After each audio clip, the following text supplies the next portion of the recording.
Next, let's talk terrain. Of course, one of the big changes in Trials Evo is the outdoor environment, and the designers at Redlinks have created a nice big world with all kinds of areas for you to build in. But sometimes you need a hill, a hole, a bump, a ditch, or a road where there isn't one. Guess what? There's a tool for that. Start by opening the new object menu and scrolling over to the environment category. The first subheading is terrain modification, and it only contains one tool, the terrain shaping tool. Spawn one of these in the editor and make sure you have a clear view of the ground so you can check out what it does. We will of course start by checking out its properties. First is the category.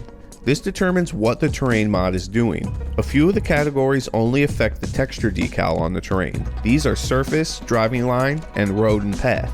The rest will also change the formation of the terrain to create ditches, hills, or ramps, just to name a few. You will notice as you change the category, the second property, decal, will have a different number of options. For categories that only change the texture, each decal will just be the different textures you can use.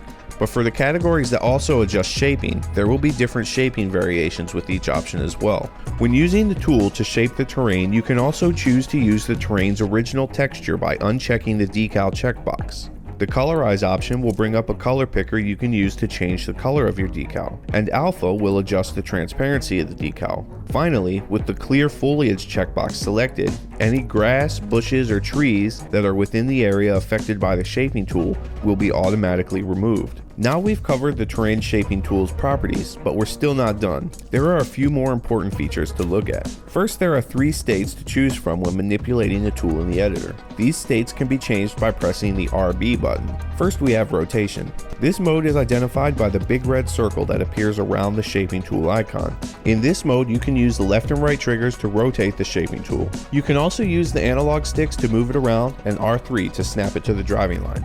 Next is scaling. This has a blue and red line protruding from the icon representing the 2 dimensions you can scale, X and Z.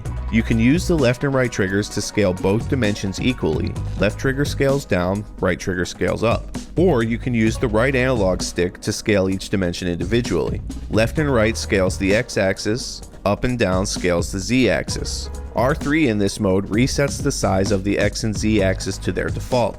The last mode is height, and it is represented by the green line coming out of the top of the icon representing the Y-axis. In this mode, you can use the left and right triggers to scale the height. This mode of course has no effect if you are working with one of the texture-only categories. One thing to note is that the height will scale differently depending on which category you have selected. So for example, if you're working with a hill, right trigger will make the hill larger, but if you're working with a hole, right trigger will make the hole deeper. When working with height, R3 will reset the tool to its default height. The last thing we need to cover is layering. Sometimes you may want to have multiple shaping tools in the same area. Say for example you create a hill to drive over, but you also want to place a driving line texture to show the rider where he's going. When placing terrain tools, the layering of the texture decals is decided by the height of the icon. So for our example, we will place the icon of the shaping tool that is making the driving line above the icon of the hill shaping tool. One thing to remember when working with the terrain tool is that when adjusting many of the settings, the texture and terrain will not visually update while you are making adjustments. Only once you've stopped making changes for a moment will you see the results.